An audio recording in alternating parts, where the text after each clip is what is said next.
ಕೇಳು. ಕೃಷ್ಣ, ರಾಜನೀತಿ ಧರ್ಮಶಾಸ್ತ್ರದಲ್ಲಿ ನಿನಗಿಂತಲೂ ಹೆಚ್ಚಿನ ಪರಿಶ್ರಮ ಚಕ್ರವರ್ತಿ ಸಾರ್ವಭೌಮನಾದ ನನಗೂ ಇದೆ. ಈ ನಿನ್ನ ಉಪದೇಶವನ್ನು ನಿಲ್ಲಿಸಿ ಮೊದಲು ನಮ್ಮಿಬ್ಬರ ಬೇಡಿಕೆಗಳನ್ನು ಈಡೇರಿಸಿ.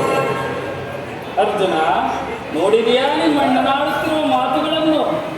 ನೀನು ಕೂಡ ಈ ಯಾದವರ ಸಹಾಯವನ್ನು ಬೇಡುವ ಉದ್ದೇಶದಿಂದ ಬಂದಿರುವಂತೆ ತೋರುವುದು.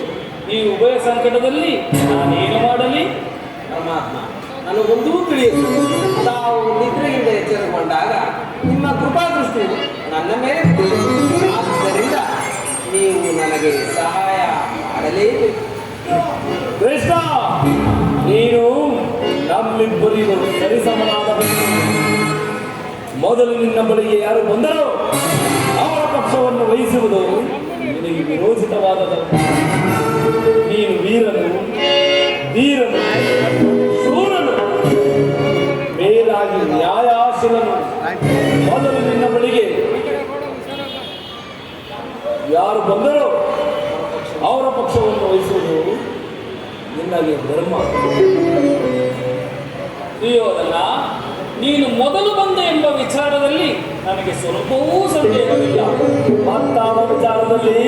ನಾನು ನಿದ್ರೆಯಿಂದ ಎಚ್ಚರಗೊಂಡಾಗ ಮೊದಲು ಪಾರ್ಥನನ್ನು ಕಂಡಿರಬಹುದು.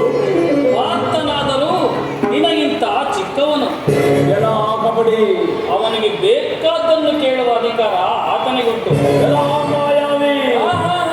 ಹುಡುಕಬೇಡ, ನಾನು ನಿಮ್ಮಿಬ್ಬರಿಗೂ ಸಹಾಯವನ್ನು ಮಾಡುವೆನು.